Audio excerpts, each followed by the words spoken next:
สำหรับวันนี้นะครับทุกท่านเองนะก็สืบเนื่องจากที่ว่าช่วงตั้งแต่สุดสัปดาห์ที่ผ่านมาครับเราก็ได้รับโอกาสจากทางสำนักงานใหญ่นะครับมาแบ่งปันข้อมูลให้เราแล้วข้อมูลที่เราได้รับการแบ่งปันเนี่ยก็เป็นข้อมูลที่สุดยอดนะครับถ้าเฉพาะว่าวันนี้ OG เนี่ยเรากำลังเตรียมแพลตฟอร์มนะครับในการที่จะทำให้ธุรกิจเรากลายเป็นบิลเลียนดอลลาร์คอมพานีท่านรู้ไหมว่าพวกเราเองนะครับในกลุ่มผู้นำของบริษัทระดับไดมอนด์ที่ไปเนี่ยมีโอกาสได้เข้าไปพูดคุยนะครับไปสอบถามเราตื่นเต้นมากตั้งแต่เรากลับจากอเมริกาแล้วนะครับเราไปอเมริกาครั้งที่ผ่านมาเนี่ยเราเห็นการเปิดตัวโลโก้ใหม่เห็นการเปิดตัวผลิตภัณฑ์นะครับตัวเรื่องของแพ็กเกจจิ้งตัวใหม่แต่เชื่อไหมว่าเราก็รู้สึกเลยว่า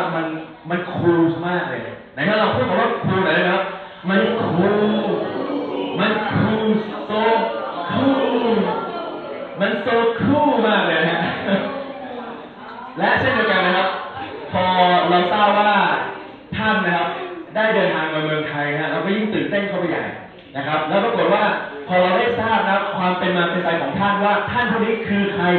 เชื่อไหมว่าคนของเราเนี่ยมันคู่ขึ้นมาเลยทันทีครับขนลุกขึ้นมาทันทีเพราะท่านผู้นี้ผมเองได้มีโอกาสคุยกับท่านนะครับแล้วก็สอบถามว่าท่านเป็นใครเชื่อไหมว่าประวัติของท่านเนี่ยนะเป็นเจ้าของธุรกิจส่วนตัวนะครับเปิดบริษัทนะครับทำทางด้านมัลติมีเดียมาประมาณ18 ปีแล้วบริษัทที่ท่านทำงานให้เนี่ยอยู่ในหนังสือ Fortune 500 ด้วยก็คือเป็นแมกกาซีน Fortune 500นะฮะเป็นแมกกาซีนที่ตีพิมพ์ในระดับโลกเลยนะครับเกี่ยวกับธุรกิจที่โดดเด่นในต่างประเทศอะไรเงี้ยคราวนี้ท่านก็รับงานมานะเมื่อกี้ผมดูประวัติท่านนะครับเชื่อว่าในห้องนี้ใครบ้างครับที่รู้จักแมคโดนัลด์นี่ก็คือหนึ่งในลูกค้าเขาใครรู้จักเซเว่นอัพไหมใครรู้จักอลิซาเบธอาร์เดนไหมใครรู้จักเบลเล่มอเตอร์ไหมใครรู้จักเอวอนนูสกินหรือแมคเจเนตไหมเอาว่าบริษัทระดับบิลเลียนเนี่ยอยู่ในมือ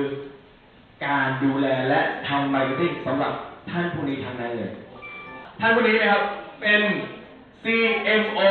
of the Year ของปี 2014 ท่านเป็น CMO of the Year ครับในปีที่ผ่านมานะครับของบริษัทที่ท่านบริหารอยู่ก่อนหน้านี้และวันนี้ครับท่านเป็น Senior Vice President International of Marketing ของ Organo So let's talk about why I joined Organo. งั้นเรามาคุยกันดีกว่าว่าทำไมผมถึงมาเป็นส่วนหนึ่งของครอบครัว Organo. See, Bernie called me personally. คุณเบอร์นี่โทรหาผมเป็นการส่วนตัว Now the company was doing well. บริษัท Organo ก็ทำดีทำดีมากแล้ว The company grew very fast. บริษัทเติบโตเร็วมาก And as you can tell, a lot of the leaders are making really good money. แต่อย่างที่เห็นค่ะมีผู้นำมากที่ทำรายได้เยอะมาก But the problem was it started to plateau. ๆแต่ว่าปัญหาก็คือตอนนี้ยอดขายของเราเนี่ยมันนิ่ง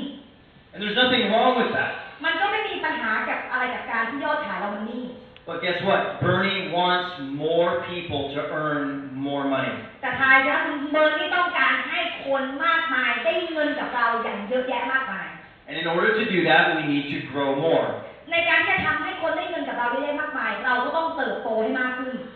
So even though a lot of people were making good money, เราก็รู้มีคนทำเงินได้อย่างเยอะแยะมากมาย it wasn't enough. แต่มันก็ไม่พอ So Bernie called me. คุณเบอร์นี่เลยโทรหาผม What we needed to do was we needed to build a new foundation. สิ่งที่เราต้องการทำก็คือเราต้องการสร้างรากฐานใหม่ We needed to build a foundation that was not a $300 million company, but a $1 billion company. ไม่ได้สร้างรากฐานใหม่ไม่ใช่ยอดขายแค่300 ล้านเหรียญแต่เป็น 1,000 ล้านเหรียญ Now, I want you to imagine and think about the house that you live in. ลองให้นึกถึงบ้านที่คุณอยู่สิคะ The only way to build and expand and make that house bigger ในเหตุผลที่ทำให้บริษัทหรือบ้านของเราเนี่ยมันเติบโตหรือมันใหญ่ขึ้นเนี่ย is some things are going to have to be torn down, ก็คือเราต้องตอกเสาเข็ม have to be rebuilt, แล้วก็สร้างบ้านขึ้นมาใหม่ and it will take time. มันต้องใช้เวลา But guess what? แต่ทายสิคะ It will be bigger, มันจะใหญ่ขึ้น it will be stronger, มันจะแข็งแรงมากขึ้น and it will be set up for more growth. แล้วมันก็พร้อมสำหรับการเติบโตด้วย So when you see a trial in your business that you're building in Organo, เมื่อเราเห็นธุรกิจที่เราสร้างใน Organo I want you to think of that. ให้คิดแบบนั้นเช่นเดียวกัน Again, it's like going to the gym. เหมือนกันค่ะ เหมือนการไปยิม You don't see anybody working a muscle คุณจะไม่เห็นคนที่สร้างกล้ามเนื้อ and getting upset at themselves because their muscles are sore. แล้วก็ไม่เคยเห็นคนที่จะมารู้สึกเสียใจว่าทำไมกล้ามเนื้อเรามันยังไม่แข็งแรงสักที Everybody knows that when you work a muscle, ทุกคนรู้ว่าเมื่อเราพัฒนากล้ามเนื้อเรามากขึ้น you are tearing that muscle apart. เราจะฉีกกล้ามเนื้อออกเป็นเสียงๆเลย It's fascinating. At a microscopic level, you are bursting blood cells. You are tearing your body apart. คือเราสัมผัสได้เลยว่าเส้นเลือดเนี่ยก็เกือบจะแตกด้วยซ้ำมันแตกเป็นเสียง Now, if your cells could actually talk for you, ๆแล้วก็ร่างกายเราเนี่ยบอกกับตัวเรา they would tell you, please stop and stop killing me. แล้วร่างกายก็จะบอกว่าหยุดเธอหยุดฆ่าฉันสักที But again, we see from our own eyes. แต่เห็นไหมเรามองเห็นภาพ And we can't see the cells that need so desperately that pain that we're giving them. เราก็ไม่เห็นว่ามันเจ็บหรือมันปวดตรงไหนเลย But guess what? แต่ทายสิคะ We are making that muscle stronger. เราทำให้กล้ามเนื้อน่ะมันแข็งแรงขึ้น So sometimes we forget that vision. บางครั้งเราลืมวิสัยทัศน์ตรงนั้น So remember, we are going through growing pains. จำไว้นะคะว่าเรากำลังเติบโตและเราจะเจ็บปวดด้วย But we're going through growing pains together. แต่เราจะเจ็บปวดไปด้วยกัน I work 20 hours a day. ผมทำงาน 20 ชั่วโมงต่อวัน For all of my friends here, สำหรับเพื่อนๆทุกท่านที่อยู่ในที่นี้ in Mexico, ที่เม็กซิโก Canada, สำหรับแคนาดา Japan, ญี่ปุ่น Europe, ยุโรป Russia, รัสเซีย we are one family. เราคือครอบครัวเดียวกัน Holton, Shane, Bernie, myself. คุณโมตันคุณเบอร์นี่คุณเชนและผม We travel the world because we care about you. เราเดินทางไปทั่วโลกเพราะเราแคร์และเราห่วงใยคุณ So today I would like to talk more about how you can help us grow this business and help you make more money. วันนี้เราจะมาพูดกันว่าคุณจะช่วยให้เราเติบโตไปด้วยกันแล้วเราจะช่วยธุรกิจของคุณได้อย่างไร We had some questions from yesterday about social media. เมื่อวานเรามีคำถามจากผู้นำบางท่านเรื่องโซเชียลมีเดีย So let's quickly start off. How many of you are truly on social media? ใครในที่นี้ที่ใช้โซเชียลมีเดียเล่นโซเชียลมีเดียบ้างคะ That's great. ดีค่ะ How many are not on social media? ใครที่ไม่เล่นโซเชียลมีเดียเลย It's okay, don't be shy. ไม่ต้องอายค่ะไม่เป็นไรยกมือได้ It's not a right or wrong answer. ไม่ใช่คำถามที่ถูกหรือคำถามที่ผิด If you are not on social media, ถ้าคุณไม่ได้ใช้โซเชียลมีเดีย I want you to look to your left and to your right, ให้มองไปทางซ้ายและทางขวา and I promise you that person will help you join on social media. แล้วก็สัญญาได้ว่าคนที่นั่งอยู่ทางซ้ายขวาจะสามารถให้ช่วยให้คุณเนี่ยเล่นโซเชียลมีเดียเป็น Will you do that? ทำไหมคะ จะช่วยไหม So let's go ahead and go to the next slide. I'm gonna come over here. Okay. Basically, there's only 3 that you need to worry about. สิ่งที่สำคัญเรามี 3 ส่วนที่ต้องเป็นห่วง Pinterest, Pinterest Facebook, Facebook and Instagram. แล้วก็ Instagram Let's go to the next slide. Okay, so we talked a little bit last night. เมื่อคืนเราคุยกันนิดๆหน่อย Sometimes people post inappropriate things. ๆบางครั้งก็มีคนโพสต์ในเรื่องที่ไม่ควรโพสต์ And I'm talking about things that will hurt your Organo business. แต่แล้วผมหมายถึงว่าการโพสต์แบบนั้นมันทำร้ายบริษัท Organo Let me give you an example. มายกตัวอย่างกันค่ะ In America, this woman went to McDonald's. ที่อเมริกามีผู้หญิงคนหนึ่งไปที่แมคโดนัลด์ She bought some coffee. ซื้อกาแฟ She sat down. นั่งลง She spilled it on herself. แล้วก็ทำกาแฟหกใส่ตัวเอง So she had a burn on her leg from the coffee. แล้วก็ขาเนี่ยก็เลยพุพองร้อนพองขึ้น She went ahead and sued McDonald's. แล้วเขาก็ไปฟ้องแมคโดนัลด์เลยค่ะผู้หญิงคนนี้ She was awarded a $1 million lawsuit from McDonald's. ได้เงิน1 ล้านเหรียญชนะคดีได้เงิน1 ล้านเหรียญจากแมคโดนัลด์ Now let me ask you a question. เดี๋ยวผมจะถามคำถามคุณ Who won? ใครชนะ Nobody won. Let me tell you why. ทำไมเดี๋ยวบอก Sure, she won $1 million. เขาต้องการ1 ล้านเหรียญ But guess what? ทายสิคะ Because of the insurance claim, เพราะว่าเรื่องประกันสุขภาพ the insurance company had to pay out the $1 million, right? บริษัทประกันเนี่ยเป็นคนจ่ายเงิน1 ล้านเหรียญ Well, guess what? Every single person that was a member of that same insurance company was raised their price of insurance. ทายสิคะว่าบริษัทนั้นน่ะมีคนทำประกันกับเขามากขึ้นเลยจากเคสนี้ So let's say I'm the woman. ลองยกตัวอย่างผมเป็นผู้หญิง I just got $1 million. ผมมีเงิน1 ล้านเหรียญ All of us in this room have the same insurance company. ทุกคนในที่นี้มีบริษัทประกันชีวิตบริษัทเดียวกัน I got the money. ผมได้เงิน Your insurance policy just went up every month. แล้วก็นโยบายบริษัทของคุณก็เพิ่มขึ้นทุกเดือน See, the insurance company is going to charge you more money. What's that? Okay. Because the insurance company lost money, เพราะว่าบริษัทประกันน่ะเสียเงินไป1 ล้านเหรียญ it's not going to come out of their pocket, it's going to come out of yours. ไม่ได้มาจากเงินของคุณแต่มาจากไม่ได้มาจากเงินของเขาแต่มาจากเงินของคุณเพราะเขาเพิ่มค่าดอกเบี้ยค่าประกันชีวิต So basically, you got charged money and I got $1 million. ก็โดยหลักการทั่วไปแล้วก็คือเขาเสียเงินเขาชาร์จจากคุณเพิ่มขึ้นค่าประกันผู้หญิงคนนั้นได้เงิน One person wins, $1 million people lose. มีคนหนึ่งชนะได้เงิน1 ล้านเหรียญแต่คนมากมายที่ทำประกันกับเขาเสียเงินเพิ่มขึ้น So again, I'm going to ask you, do you think this is a healthy way to do business? คุณคิดว่านี่เป็นวิธีสะอาดหรือเป็นวิธีที่ดีในการทำธุรกิจไหม Exactly. We are having the same thing happen online with Organo. เราก็มีเหตุการณ์แบบนี้เกิดขึ้นในโลกโซเชียลมีเดียกับ Organo เหมือนกัน Have you heard of the company called Vima? เคยได้ยินบริษัทที่ชื่อว่าวีมาไหมคะ Okay, they were just shut down เขาเพิ่งถูกปิดไป because they were not compliant. เพราะว่าถูกคอมเพลน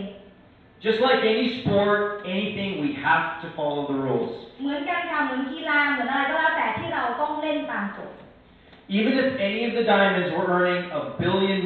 a day, เหมือนกันค่ะเหมือนไดมอนด์ที่ทำเงินบิลเลียนดอลลาร์ต่อเดือนต่อวัน we still can be shut down. แต่เราก็ยังสามารถถูกปิดได้ So we have to follow the rules. เราต้องทำตามกฎ And this is where we help each other. นี่คือวิธีการที่เราจะต้องช่วยเหลือซึ่งกันและกัน Because again, just like McDonald's, I do not want any of you to be charged more money than you need to. เหมือนกันค่ะเหมือนแมคโดนัลด์ผมก็ไม่อยากให้ทุกคนในที่นี้ถูกปรับหรือเพิ่มเงินขึ้นในการทำธุรกิจ And these are the things that I worry about. แล้วก็นี่คือสิ่งที่ผมเป็นห่วงและกังวล Because my success comes from your success. เพราะว่าความสำเร็จของผมมาจากความสำเร็จของทุกท่าน So let's talk about what we can do to help each other. เรามาคุยกันว่าเราจะช่วยกันซึ่งกันและกันได้อย่างไร How many of you have seen a picture of Organo Gold coffee with money on Facebook? ใครเคยเห็น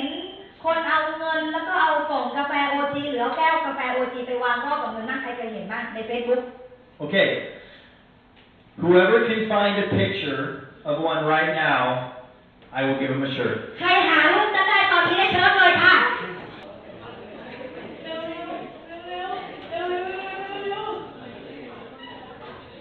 อะไรก็ได้ที่มีโลโก้โอจีพร้อมกับเงินได้เลย Now, when you find it, เมื่อหาเจอแล้ว I want you to, there's a couple ways of doing it. มี2-3 วิธีการในทำ Remember, we are here to help each other. จำไว้ว่าผมมาที่เนี่ยเพื่อต้องการมาช่วยทุกท่านเราต้องช่วยเหลือกัน And just like you are being educated right now, okay, good, you found one? See. เดือนหนึ่งแล้ว Awesome. สุดยอด Good. You found one cake. So, here's the thing. เนี่ยเดี๋ยวนะเรามาฟังเรื่องนึงกัน This person may or may not know what they're doing. คนที่เราเจอลูกเขาเนี่ยเขาอาจจะไม่รู้หรือเขารู้ไม่เขาอาจจะรู้หรือไม่รู้ว่าเขากำลังทำอะไรอยู่ For example, how many of you knew that this was a bad thing before I told you? มีใครรู้บ้างว่าเรื่องนี้เป็นเรื่องแปลได้มีใค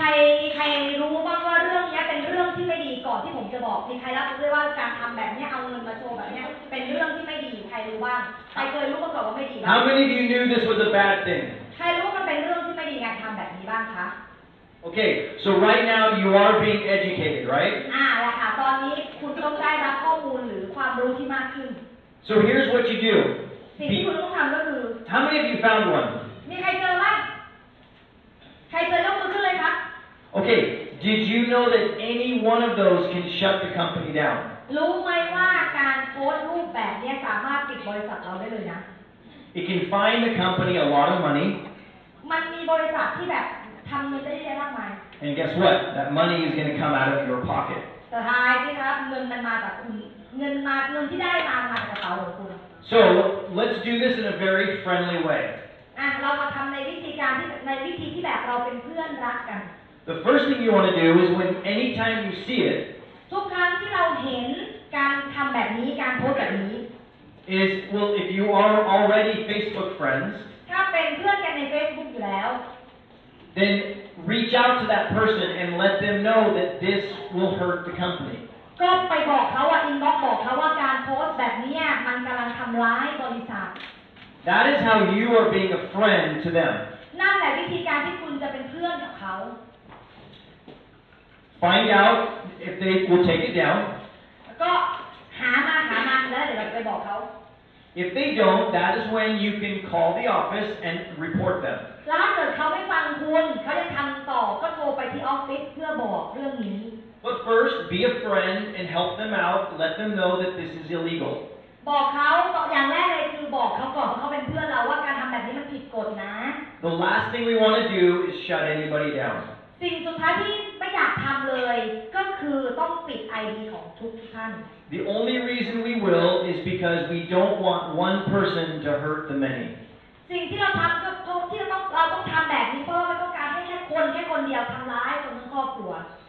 So this is not just earning claims. ไม่ใช่แค่เรื่องการเคลมเรื่องรายได้นะคะการโพสต์เรื่องรายได้ But we also can't make health claims. แต่เราก็ห้ามโพสต์เรื่องสุขภาพด้วย Things like it cured my cancer. อย่างเช่นสามารถรักษาโรคมะเร็งได้ It made my boobs bigger. ทำให้หน้าอกใหญ่ขึ้น It made me smarter. ทำให้ฉลาดขึ้น I got 6 dates this week because of Ganoderma. อาทิตย์นี้มีเด็กตั้ง6 ครั้งเพราะการโนเดิมเพราะเหตุหนึ่งคือของเรา So we can't make these claims. เราไม่สามารถพูดแบบนี้ได้อวดอ้างแบบนี้ได้ไม่สามารถ Let's say that Ganoderma or any of the products did help your body. ก็ลองมาพูดแบบนี้นะว่าเห็ดหินจือหรือโปรดักต์เนี่ยช่วยเรา That's great. ดีค่ะเป็นเรื่องที่ดี I've heard stories all over the world how it truly has helped their health. ผมได้ยินเรื่องราวที่สวยงามมากมายทั่วโลกเลยว่าสินค้าของเราเนี่ยได้ช่วยสุขภาพเขา And the problem is the governments around the world are the ones that are restricting us from saying anything. แต่ปัญหาก็คือรัฐบาลของแต่ละประเทศเนี่ยไม่อนุญาตให้พูดเรื่องเกี่ยวกับสุขภาพว่าสินค้าเรารักษาสุขภาพหรือรักษาสุขภาพได้ And that's okay. นั่นก็ไม่เป็นไรค่ะ Because we will follow the rules เพราะว่าเราก็จะทำตามกฎ so that us as a family ในฐานะครอบครัว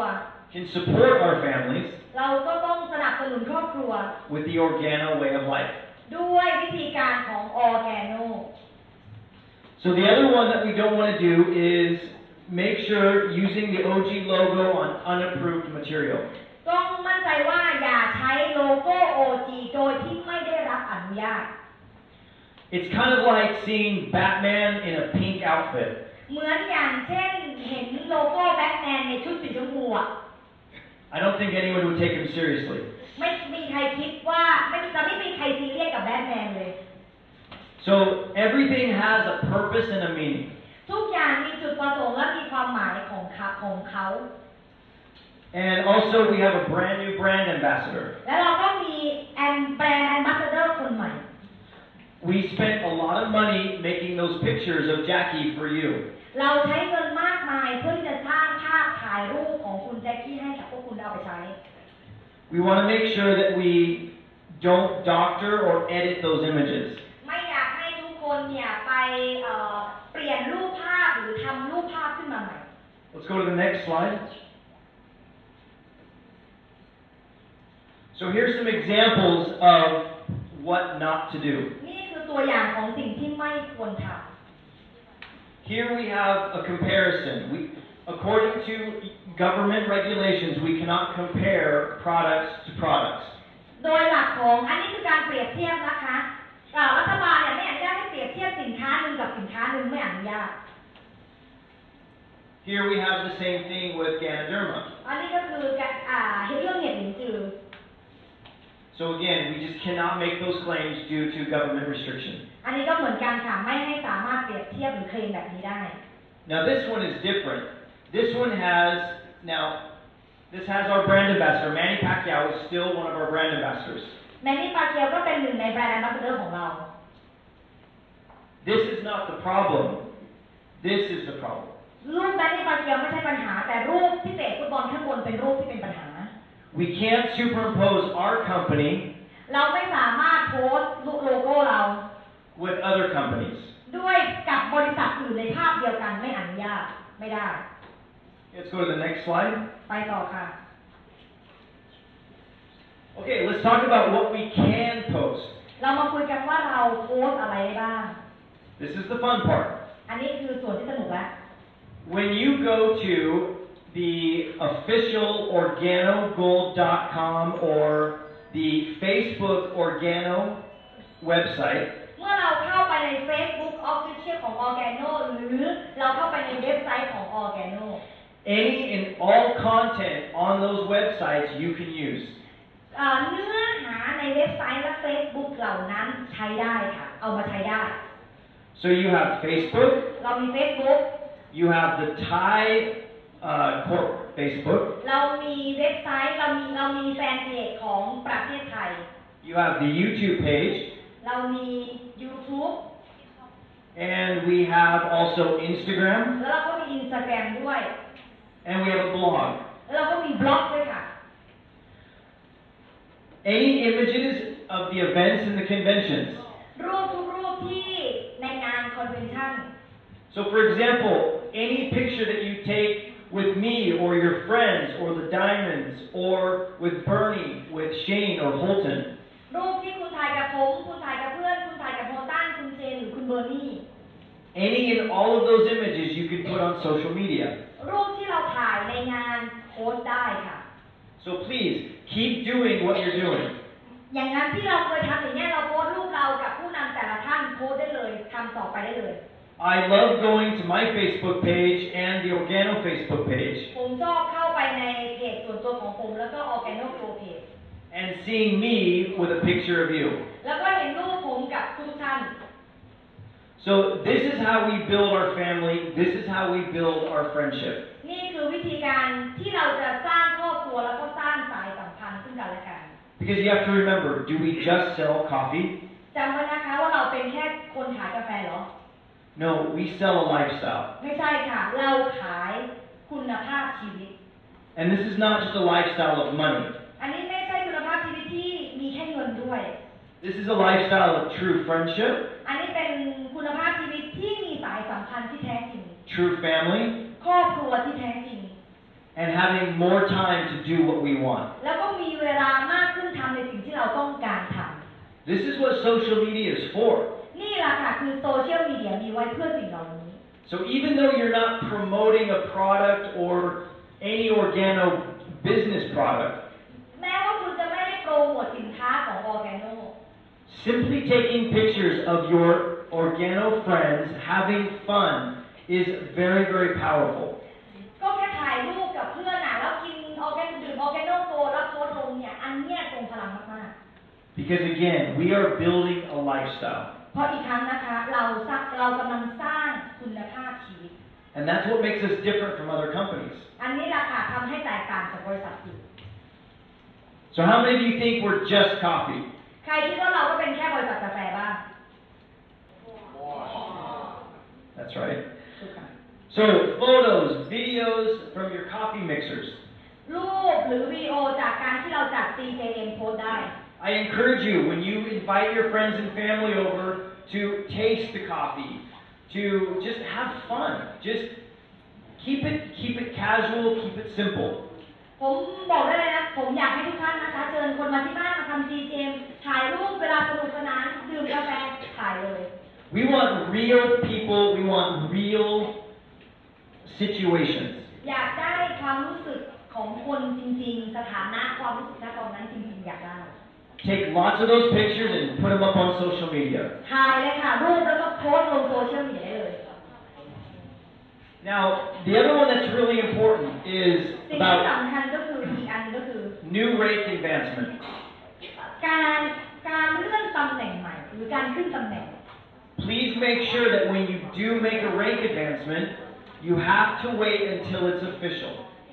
ต้องมั่นใจว่าก่อนที่จะโปรโมทตำแหน่งใหม่หรือโปรโมททีมงานที่เขาขึ้นตำแหน่งรอจนถึงออฟฟิเชียลหรือเวลาที่บริษัทอนุญาตให้โปรโมท It's kind of like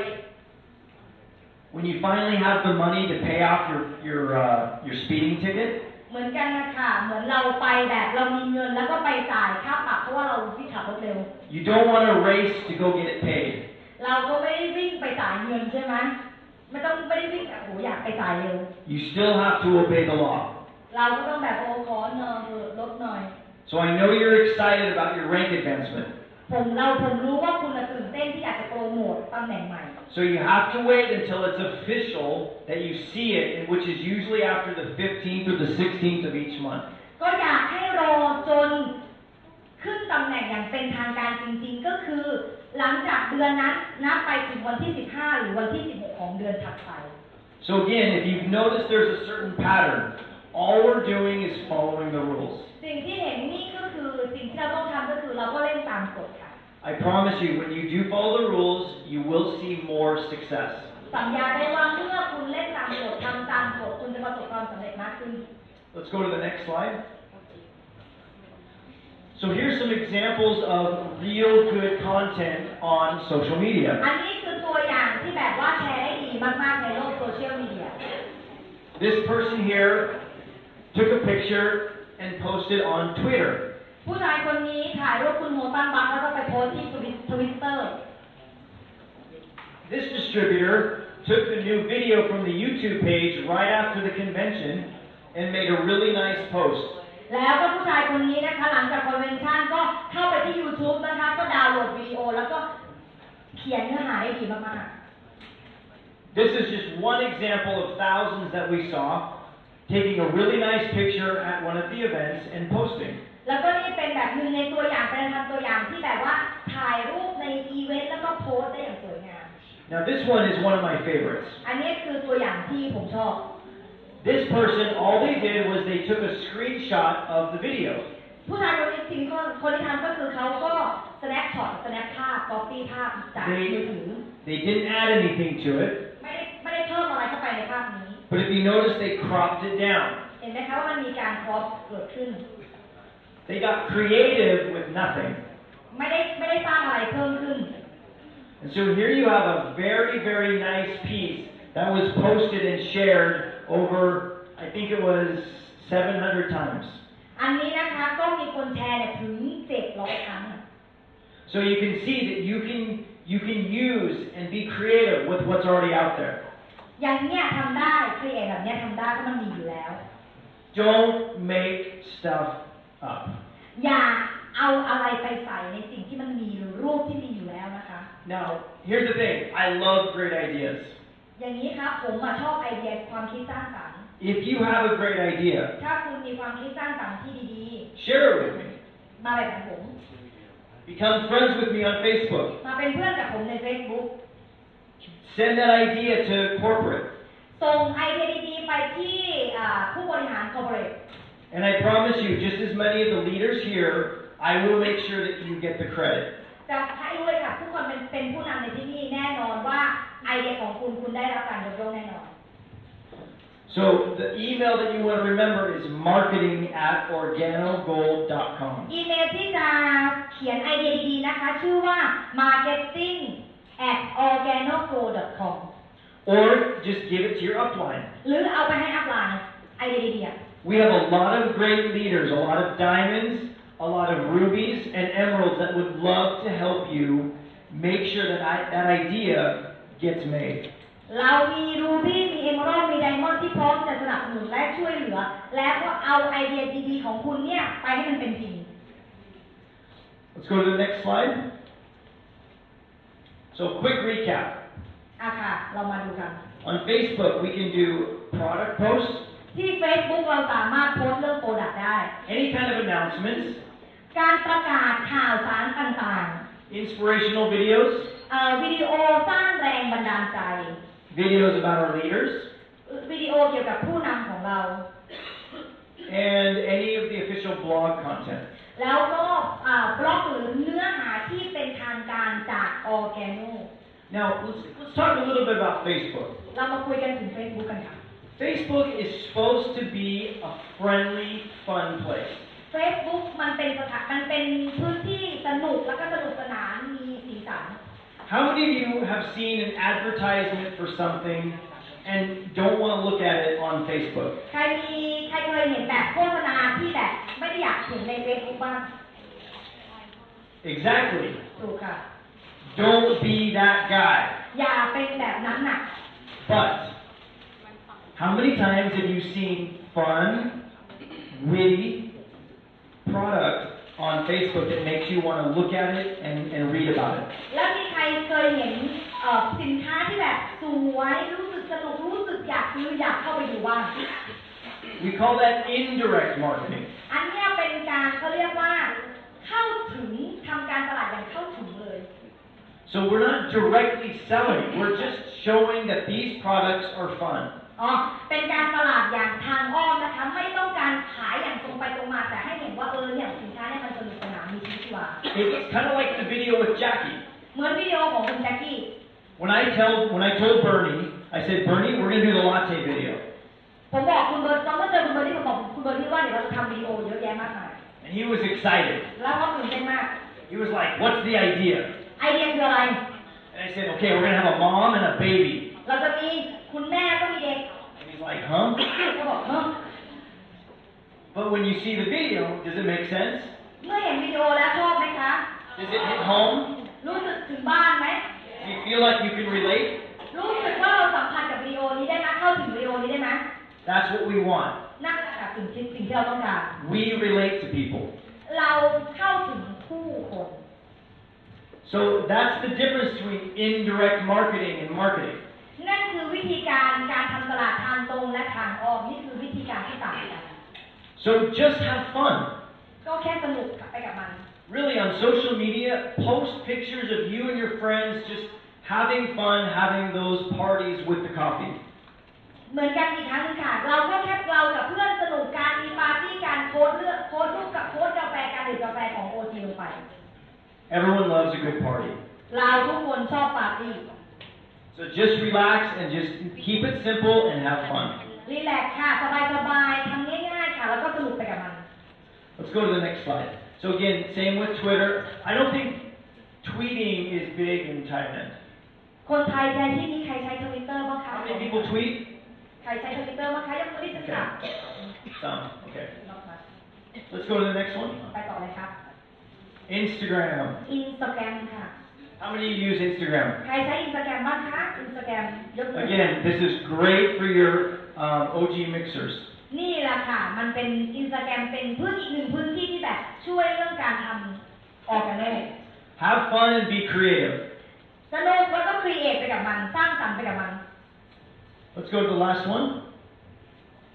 Oh, wrong way. Again, Pinterest. Pinterest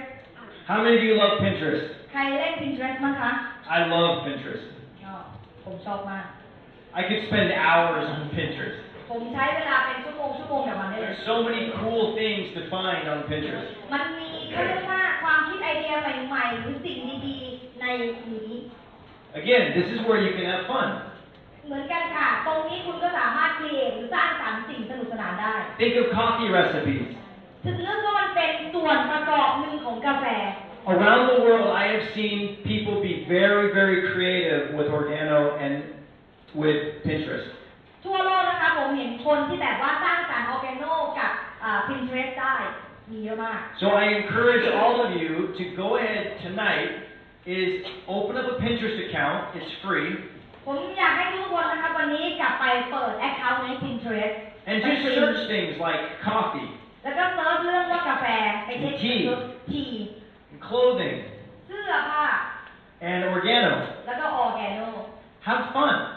ไปสนุกไปเอนจอยกับเขาค่ะ Connect and start pinning. แล้วก็ไปเชื่อมแล้วก็ไปเริ่มโพสต์ What pinning means is you take images that you like and you make your own boards. และการก็คือเราเห็นรูปที่เราชอบเนี่ยเราก็เอามาแล้วเราก็มาสร้างในบอร์ดของเราเอง And let's see, who's our winner for the first shirt? ใครเป็นคนชนะสำหรับเสื้อเชิ้ตตัวแรกบ้างคะ Come on up. มาเลยครับโอ้ยตบมือหน่อย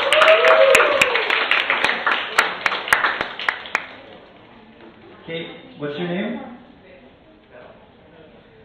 So guess what Belle's gonna do tonight? ทายที่เบลทำอะไรคืนนี้ Belle can put this on and she can take a picture and put it on Pinterest and Facebook. ใส่เสื้อตัวนี้คืนนี้ไปโพสต์รูปลงใน Pinterest แล้วก็ Facebook เลยนะ Okay, who wants to win the next shirt? ต่อไปเสื้อเชิ้ตคุณพี่อยากได้ Check this out.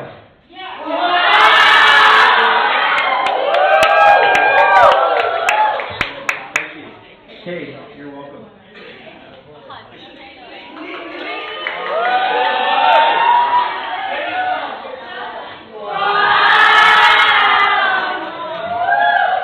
ใครอยากได้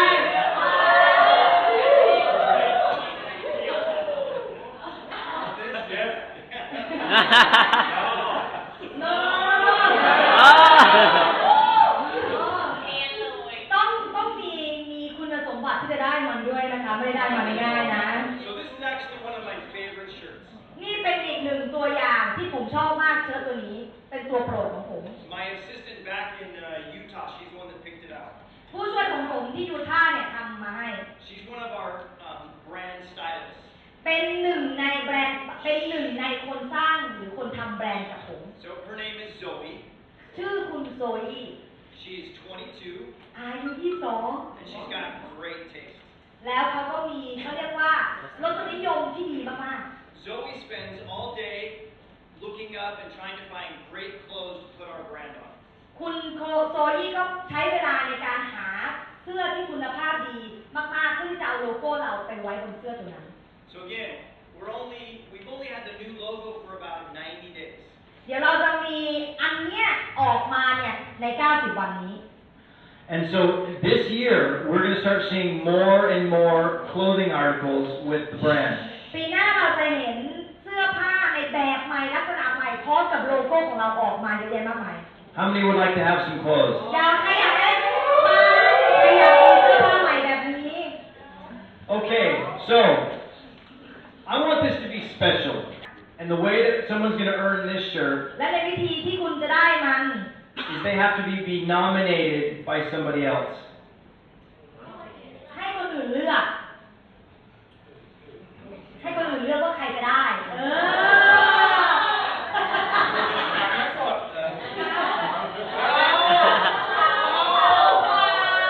You guys, เขาแข่งนะ how many of you know what edification is? ใครรู้จักเรื่องการยกย่องให้เกียรติบ้างคะ What's edification? แล้ว edification มันคืออะไรอ่ะ การยกย่องให้เกียรติ Edification is putting yourself before somebody else.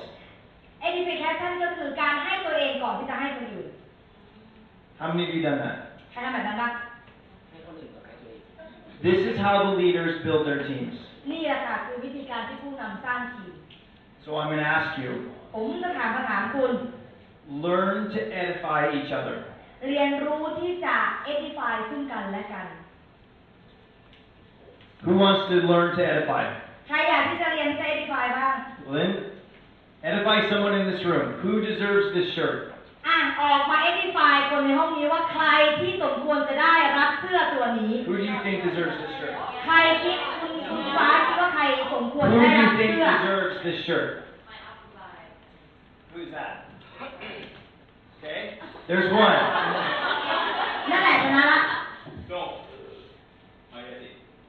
Who? Very easy. My yes is. Because เขา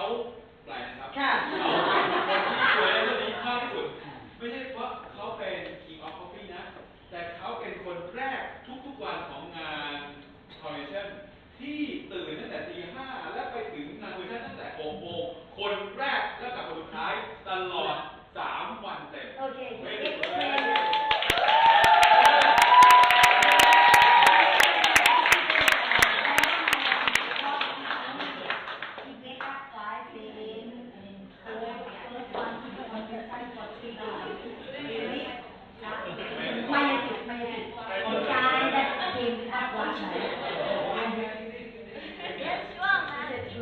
So he's not here? He's here. Where? Stand Where? up.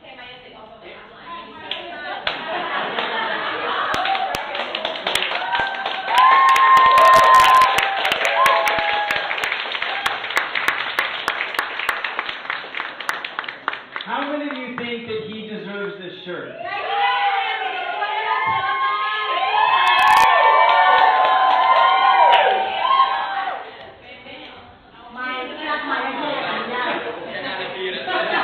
Everyone, I want you to know, do you know how good that makes me feel to see each of you building somebody else up? เห็นไหมคะผมจะให้คุณรู้ว่าผมรู้สึกดีแค่ไหนที่ทุกท่านเนี่ยให้เกียรติและให้เครดิตคนท่านนี้ I promise you, when you do that more and more, you will see more success in your business. เห็นนะคะอยากให้เห็นว่าถ้าเราทำอย่างนี้มากขึ้นเท่าไหร่ธุรกิจของเราจะประสบความสำเร็จมากขึ้นเท่านั้น Remember, we are not a product company. จำไว้นะคะเราไม่ใช่เป็นบริษัทที่มาขายสินค้า Organo is now a relationship company. Organo เป็นบริษัทของสายสัมพันธ์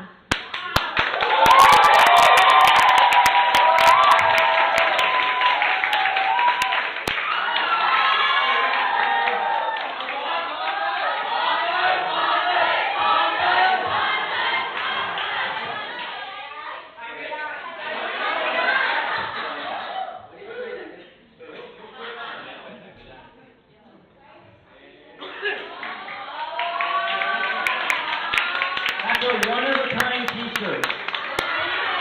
ทีเชิ้ตที่แบบเจ๋งมากๆของเราอีกหนึ่งดีไซน์นะคะ Thank you. This is why I joined Organo, is because all of you, because of this, because of the example that we're going to be to the world, we truly will be a force that no one will forget. นี่แหละเป็นเหตุผลที่ทำไมผมถึงทำ Organo เพราะว่าสิ่งที่ทุกคนทำเนี่ยมันเป็นเรื่องราวที่คนทั้งโลกจะลืมไม่ได้เลย That's all I have for tonight. Do we have any questions? Anyone have about social media? ก่อนจะจบนะคะใครมีคำถามอะไรเกี่ยวกับเรื่องโซเชียลมีเดียไหมคะ He raised his hand first. เขายกมือก่อน Okay. Yeah, so actually this is a really good example. So เป็นตัวอย่างที่ดีมากๆค่ะ let's say you have the logo and you want to put it on a picture.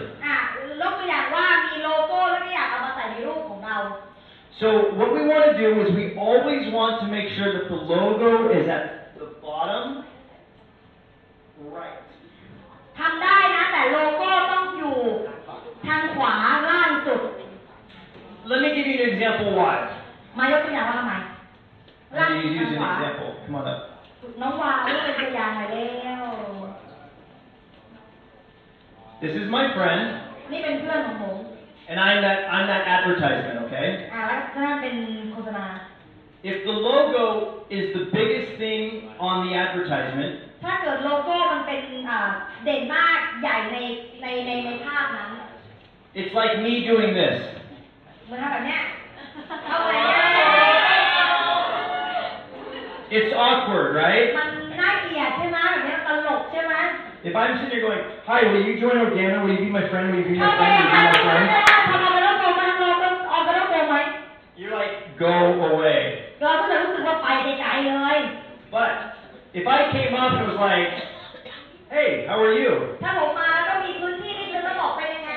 And I had a nice little Organo logo. แล้วก็มีโลโก้น่ารักสวยๆอยู่บนหน้าอก It's more subtle. เป็นโลมันเก๋ You look cooler. ดูดีขึ้น For example, thank you. Have you ever noticed when James Bond walks into a room? เคยสังเกตไหมตอนที่เจมส์บอนด์เดินเข้าไปในห้อง James Bond is just cool. เจมส์บอนด์เขาเป็นคนที่แบบว่าเจ๋งมาก He never walks in and says, look at me, I'm cool. เขาไม่เคยเดินเข้าไปแล้วพูดว่ามองที่ฉันเจ๋ง We do the same thing with our logo. เราทำเหมือนกันกับโลโก้ของเรา So when you put your logo at the top, เมื่อเราเอาโลโก้มาวางข้างบน you're basically saying that the logo is more important than the message. นั่นหมายความว่าโลโก้เนี่ยมันสำคัญกว่าภาพหรือข้อความที่เราอยากสื่อ That's not who we are. นั่นไม่ใช่สิ่งที่เราเป็น You as a person ทุกท่าน are more important than the company. สำคัญมากกว่าบริษัท Remember, we're a relationship company. จำไว้ค่ะเราเป็นบริษัทของสายสัมพันธ์ And that's why we go at the bottom where it's cool. นั่นแหละถึงต้องอยู่ล่างสุดอันนี้ดีแล้วเป็นที่ดีแล้ว That was a very, very good example. Thank you. เป็นตัวอย่างที่ดีมากๆค่ะคุณสามขอบคุณครับ So, again, you want to use the logo, put it at the bottom. Yes. เอาลงข้างล่างถ้าจะใช้โล You โก้ have a question? Yeah, I have a question. I might miss about the health plan. Yes. But can we actually put a photo like before and after? Like say after I drink. Yeah, we can't. And unfortunately, we can't. Even though, for example, let's say you lost 10 pounds because you drank one of the products. That's great. Unfortunately, we can't because legally the government does not allow us. ค่ะคำถามก็คือสามารถโพสต์รูป before after ของเราเองเนี่ยได้ไหมหลังจากเรากินสินค้าเขาบอกเลยไม่ได้ค่ะรัฐบาลไม่อนุญาตถึงแม้มันจะเป็นรูปเราที่แบบก็เราเห็นผลยกตัวอย่างเช่นน้ำหนักลดไป10กิโลอย่างเงี้ย10 ปอนด์อย่างเงี้ยก็ไม่ได้ไม่อนุญาต And just write just a photo normal photo with the coffee organo and then just put the content below like oh I feel great. I feel losing weight. You can feel great, but you can't say you lost. Yeah. แม้กระทั่งเนื้อหาที่พูดได้นะกินออร์แกโนแล้วหูดีรู้สึกดีมากแต่ห้ามพูดว่าดื่มออร์แกโนแล้วจะน้ำหนักลดไป10ก็ห้ามเขียนเช่นเดียวกันไม่อนุญาตค่ะ Unless the government changes their mind, we just have to follow legal rules. ก็จนกว่าบริษัทจะเปลี่ยนความคิดถ้ายังไม่เปลี่ยนเราก็ต้องทำตามกฎต่อไป Those are things you can do in person. So unfortunately, we cannot do it on social media. เราไม่ What's เรา that? เราคุยกันเป็นคนต่อคนได้นะคะมันถือว่าตัวเราพูดได้ แต่ถ้าไปโพสต์ในโซเชียลมีเดียไม่อนุญาตพี่คิดเชิญค่ะท่าน And then we post and we OT distributor we sell to OT and we Yeah, right? yeah. โอ้ได้ต้องคิดแต่ถ้าไม่ได้นะ And then the person with post the box of coffee or cannot Yeah, that's fine. You're not making a claim.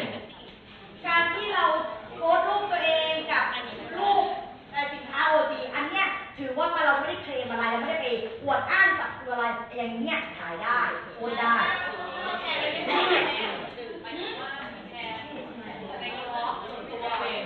That's great. That's fine. That's perfect. Those are good. Any other questions? Yes. ถ้าเกิดเขาโพสต์แมสเสจon social media รีพูดแบบไหนที่จะยกตัวอย่างดีคือที่เขาว่ารีพูดมันว่า รีพูดก็คืออย่างเช่นแบบว่าหัวใจทำธุรกิจไหมอะไรคือข้อความประมาณนี้ Okay, the content on the post that can be post like, are you interesting? try to recruit Yeah, oh, you can recruit.ได้ There's nothing wrong with that. Again, but I would be very careful about recruiting. The reason why is why do we go on social media? เหตุผลที่อยากให้ระมัดระวังเรื่องการโพสต์เรื่องรีคูดเพราะทำไม Remember ไปที่โซเชียลมีเดียเราเข้า when ไป we โซเชียลมีเดีย social media is social. โซเชียลมีเดียหมายถึงมันเป็นสังคมอ่ะคนทั่วโลกเห็นเรา It's kind of like being a friend, right? มันเป็นพื้นที่การที่ทำให้เรามีเพื่อน Now, if one of my dear friends gave me, let's say, 10 compliments, ถ้าเกิดเพื่อนรักของผมให้คำคอมเมนต์มาสัก10 คำคอมเมนต์ and then he gave me one critique, วิจารณ์แล้วก็ชมมา10แต่มีวิจารณ์1 I still would consider him a very good friend. ผมก็ยังคิดว่าเขาก็ยังเป็นเพื่อนที่ดีกับผม But if I have a friend who's giving me 9 critiques and 1 compliment, แต่ถ้าเกิดเพื่อนให้แบบคำคอมเมนต์มาคำว่ามา9 คำ who wants that kind of friend? ใครอยากมีเพื่อนแบบนั้นบ้างอ่ะ Your social media is the same way. โซเชียลมีเดียก็เหมือนกัน If you notice, people will post 10 fun things, คนจะโพสต์สิ่งสนุกสนานประมาณ10 เรื่อง and generally 1 recruitment. แล้วก็มีอันนึงโพสต์เรื่องสนุกสนานสัก10 เรื่องแต่มีสักอันนึงเป็นการรีคูด That's a very healthy practice. นี่เป็นการฝึกฝนในทางที่ดีขึ้น But if I were to go recruit, they go, what army am I joining? เขาก็ถ้าเราแบบโพสต์แต่เรื่องรีคูดสปอนเซอร์แล้วบอกว่าเฮ้ยอยู่กองทัพไหนเนี่ย So, balance. You want to balance your life. บาลานซ์นะคะอย่าสุดโต่งAnd remember, Organo is a fun company. จำไว้ค่ะ Organo เป็นบริษัทที่สนุก And remember, you can say a lot without having to say 1 word. คุณจำไว้นะสามารถ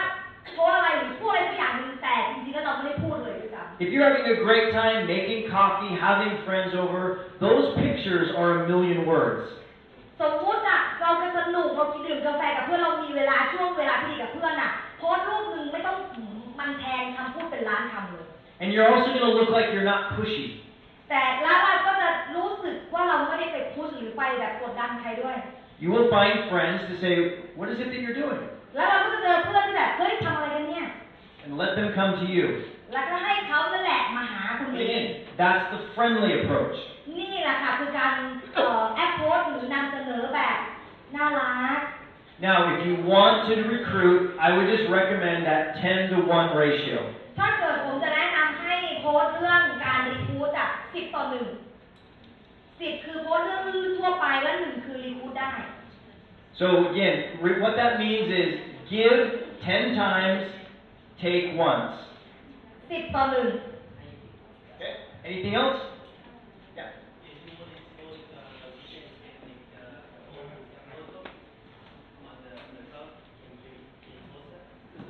The current logo, can you get it? Yes, we will make sure that the office here will be able to give it to you.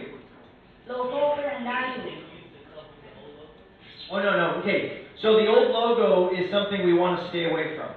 โลโก้เก่าเราจะโลให้หมดนะคะเราจะไม่ให้ใช้เลยจนพอโลโก้ใหม่ออกมาเราจะไม่ใช้โลโก้เก่าแล้วนะคะ You got to remember, it's not bad, but it's not going to help. จำไว้นะมันไม่ได้เป็นเรื่องที่ไม่ดีนะคะแต่มันก็ไม่ได้เป็นเรื่องที่จะช่วยเราด้วย So even though we have the old logo, it's okay. เรามีโลโก้เนี่ยตรงเนี้ยโอเคโลโก้เก่าเราเนี่ย And the only reason why we still have it is because it costs a lot of money to replace. ก็สิ่งที่เราใส่ก็เพราะว่ามันต้องมันใช้เงินซื้อไงมันก็เลยต้องใส่อยู่ Now, keep in mind, this company spent a lot of money. จำไว้นะคะบริษัทเราใช้เงินเยอะมาก So far, close to $2 million is being spent on this rebrand. ๆเราใช้เงิน2 ล้านเหรียญนะคะในการรีแบรนด์ And Bernie is spending that for you. แล้วคุณเบอร์นี่ก็ใช้เงินตรงนี้เพื่อทุกท่าน Because remember, we're not building a $300 million company. เราจำไว้แล้วเราไม่ได้สร้างบริษัทที่อยากมียอดขายแค่300 ล้านเหรียญ We're building a $1 billion company.